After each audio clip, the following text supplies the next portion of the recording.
Yo, it's your boy Wes the Tech here to bring you another one of my personal favorite tech tips to help you as artists grow on your craft. Now, today we're going to go over how to prepare for a live performance, all right?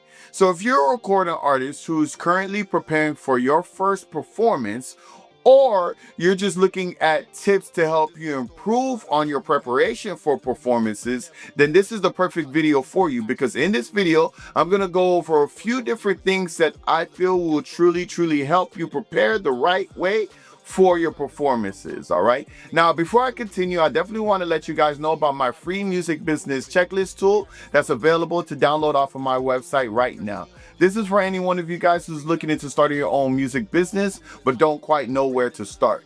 With this free tool, you actually be able to identify 3 things that you could do right away to start your own music business. So if you want to grab this free tool today, you can click on the link above. I will also leave a link in the descriptions below. All right. So let's get into this. When it comes to preparing for a live performance, there are a couple of key things that I do now to make sure that I'm preparing the right way for them. Now, just to be transparent, I have recently really started diving into doing live performances, right? Now, a couple of years before this, starting my music career, I would do performances here and there, but this year has been a really big year for me for performances. Like, I've done more performances this year than I've done in my entire career combined.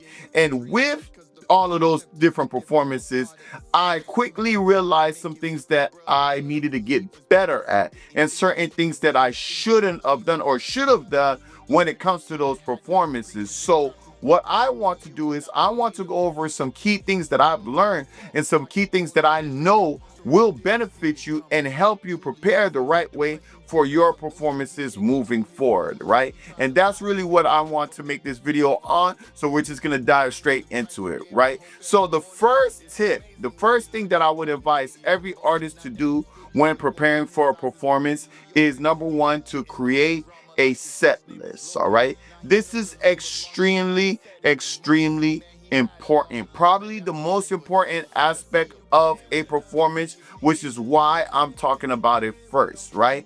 What a set list is essentially the schedule or roadmap to your performance. It details everything that is involved with your performance, from the intro, going into the first song, going into the second song. Maybe you have, a testimony to share during your set. Maybe, you switch from piano to guitar. Whatever it is, everything that's involved with your performance is laid out in the set list. The reason this is so important, because every set is different. Every set list is different. I mean, you're going to have performances that are maybe for 5 minutes, that are for 7 minutes, 8 minutes, especially as an independent artist, right? You'll have some 15-minute sets, and you just might have a headliner 20-minute set, right? 15 and 20-minute sets are a long set. I'm telling you this right now. I know it doesn't sound like it's a lot, but when you actually take 15 minutes and you think about how long a song is, right? Most songs are 2.5 minutes to 3 minutes long. You could literally fit 5 songs within a 15-minute set. That's a lot of moving. That's a lot of singing or rapping or whatever the case may be, if you're not doing anything besides just doing your music. So trust me when I say that 15 minutes is a long time for a set. But for most independent artists, you're going to be looking at the ranges from 5 to 10, right? You're going to see some for 5 minutes, 8 minutes, 7 minutes. It all depends on the show. It all depends on who's running the show and where they place you for the show.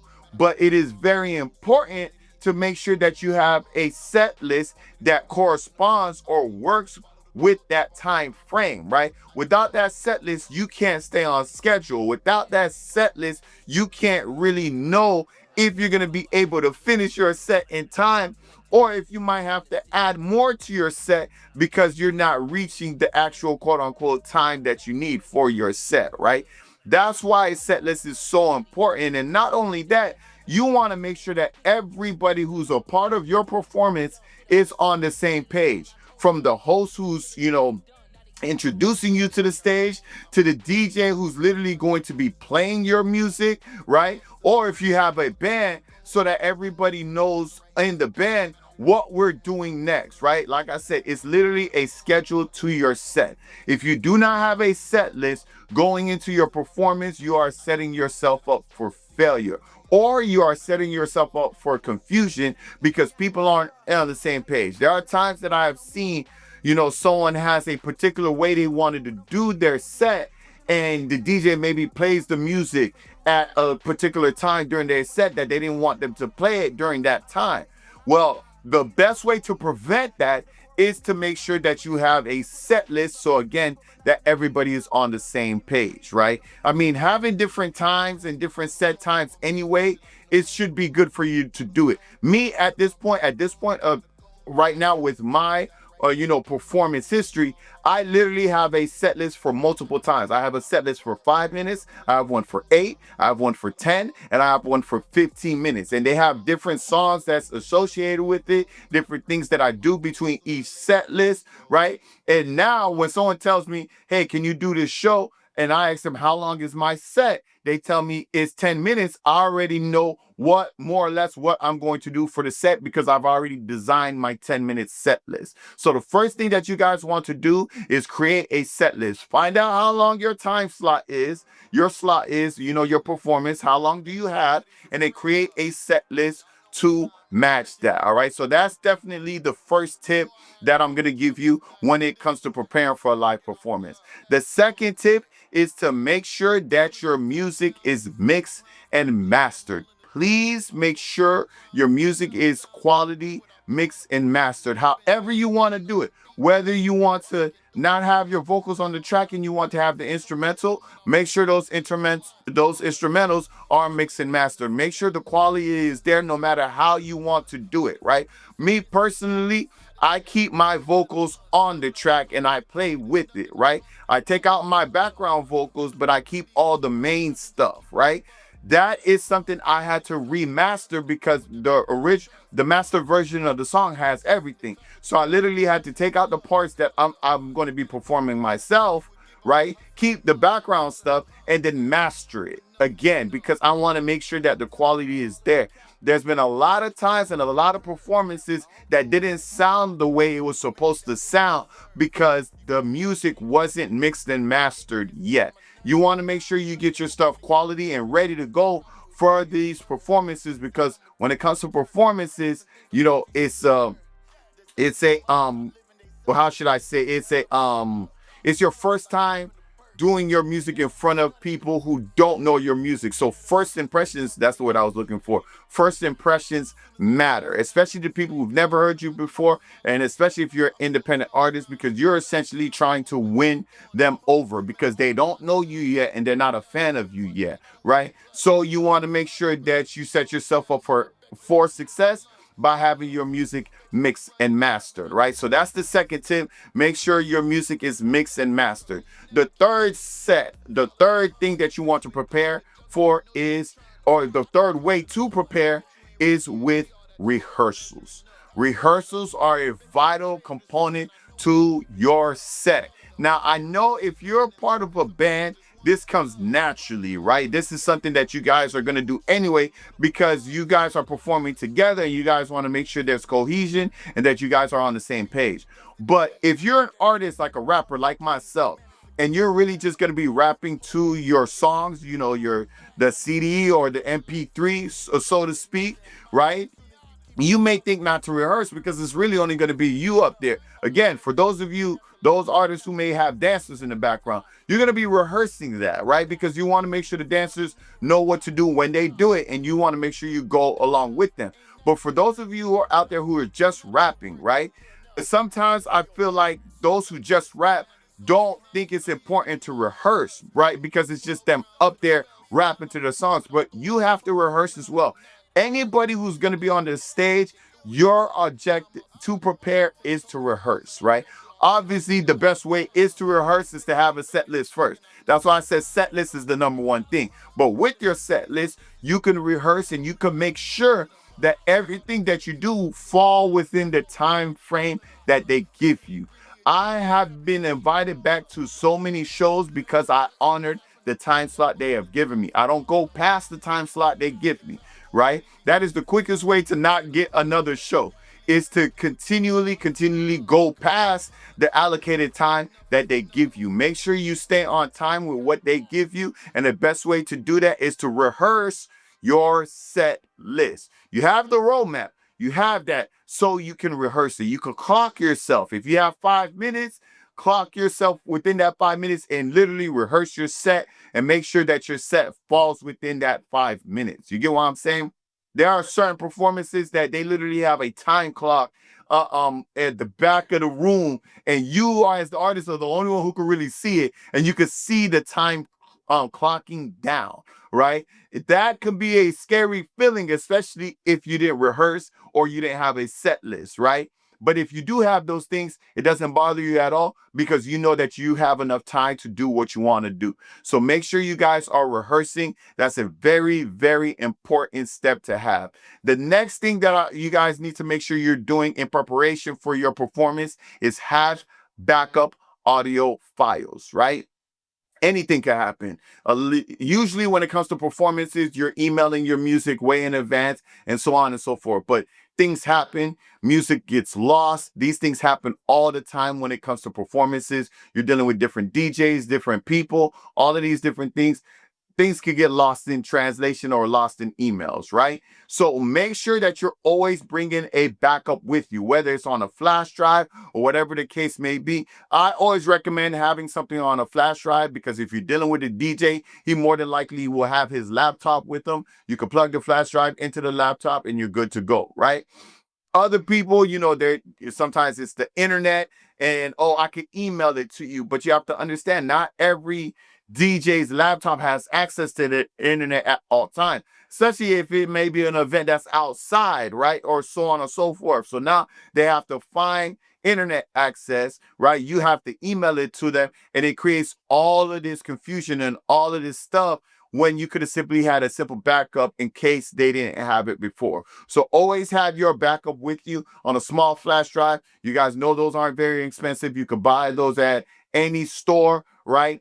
Get a little flash drive and make sure your set list and the music that's incorporated with your set is on that, and just bring it with you. Even if you never have to use it, always make sure you have it. I always have mine with me, and there were 2 times that I've actually had to pull it out and use it because they had the wrong song. It was a DJ who did my music, who I worked with before with another show.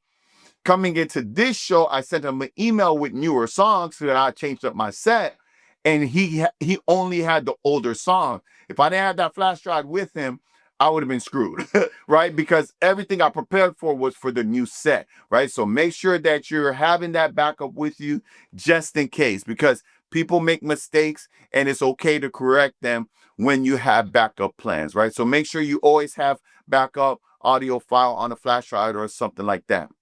The next tip that I want to give you to help you prepare is to show up early for sound checks.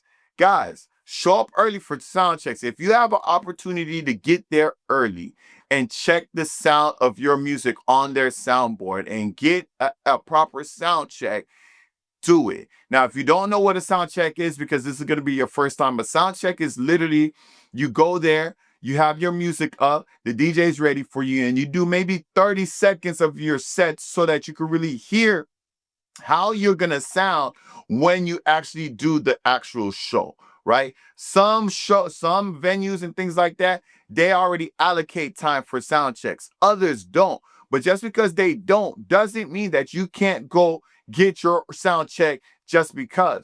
For me, I always try to show up at least an hour or two early, right? So that I could, even if I'm the first person there, just so that I could get my own sound check in, whether it was part of the plan or not, because I want to make sure everything sounds right when I'm ready to do my set, right? Every venue sounds different. Every venue has different equipment, different mics, different DJs. All of these things vary, right? So you want to make sure that you're at least going in, you're doing your sound check, and you can be like, DJ, can you turn the bass up for my song? Because, your bass isn't as strong as it should be for this particular song. You can hear those things and you can really fine tune your performance to get the best sound on the day of that you're performing. But the best way to do that is to show up early. You're not going to be able to get a sound check if you show up right before your performance, right? Because they're already in the middle of doing, the show's already started. They're in the middle of doing all the other artists, right? And the last thing you want to do is be thrown on stage with no sound check, not knowing how the music is going to sound or how you're going to sound on the mic because you didn't want to come show up early for a sound check, right? Artists, make sure you're showing up early. It's not about being flashy and arriving, paparazzi, all of that. No, show up early, get your sound check in so that you're prepared. Some shows and some places and venues, they do the sound check a day before. If that's the case, show up a day before or hours before, whatever the case may be. Just make sure you get your sound check in with everybody involved, because like I said, there's DJs, there's sound engineers, there's people there. There's a lot of people. You want to get everybody on the same page, and obviously that'll be a great time to give everybody your set list, right? Let them know, hey, this song is starting here. I'm gonna cue you for this song, like it says on the set list, and give them the set list. Whether you text it to them or you might have paper copies on you, right? Give them a set list so that they have it, and point out the parts where you're going to need their help. Hey, I'm going to need these lights turned off for this particular song because I want everybody to wave their cameras, right? Let them know that in advance. That's a great time to do that, is when you show up for the sound check, right? Make sure you guys are doing that, and I promise you it will benefit you in so many ways. Now, the last thing the last advice or tip that I want to give you when it comes to doing live performances is to not seek perfection. Just seek growth. You're going to make mistakes. It comes with the territory of performing. Your first performance is not going to be your best performance. 9 out of 10 times, your next performance will be better than your last performance because it is a growing process. You're going to get better and better as you go along, better and better as you continue to do performances. So please, guys, show yourself grace. Don't be so hard on yourself if it didn't go to plan as you want it to go to plan, right? It comes with the territory. You can go to any artist, your favorite artist, whoever it may be. Go look at their first performance when they were just starting to their most recent performance, and it's like an ocean apart, right? It's nowhere near what it looks like. Why? Because they evolved over time. You know, they got better at it. They might have just started doing karaoke somewhere. Now they got dancers in the background. They're dancing with them. It's a whole show, everything. You get what I'm saying? You evolve into that. The greatest evolved into that. Go look at Michael Jackson when he was with the Jackson 5 versus Michael Jackson doing Thriller. That's a completely different Michael Jackson on stage. You guys get what I'm saying? Show yourself that grace. Don't be so hard on yourself. You will make mistakes, but your next performance will be better than your last, right? It will always happen like that. And as long as you continue to improve, continue to create your set list and fine tune your set list, as long as you continue to rehearse, you continue to bring up your backup, and you continue to do all of these things for every show. You prepare this way for every show. I promise you guys, you will start having some great performances, some successful performances. And with those performances, they will call you back for more performances, which is the goal. You always want to do great enough to have another opportunity at another event. That's my goal. I hope that's your goal as well. And again, these tips will help you get to that. All right. But that's pretty much it. That's what this video was about. Just the tips that I've really gathered over this time that I have really been spending performing. Because again, guys, I've done a lot of performances this year, and I wish somebody told me all these things before my first set. So that's why I'm telling you guys all of this now, so that you have it for your first set, or so that you can improve on your set. All right. But before I let you guys go, I definitely want to let you guys know about my book here, The 13 Steps to Jumpstart Your Music Business. Of course, this is for those of you who are simply tired of your 9-to-5 job and you want to do music full-time. You know, I've been doing music full-time for years now, and the reason that I'm able to do that is because of the steps that are outlined in this book. So if you want to grab this today, you know, there's a link in the descriptions. You can purchase it. I have it in paperback form, and I have it in ebook form. If you want to start reading it today, it'll be sent over to your email, and you could tap into it today, guys. All right, but that's pretty much it. That's how you prepare for a live performance. I hope it helped, and I'll see you guys next week. Peace.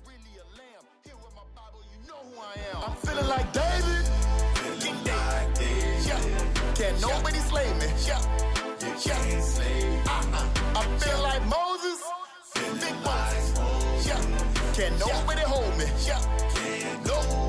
Yeah. I'm feeling like Daniel. Big Daddy. Yeah. Can nobody face me? Yeah.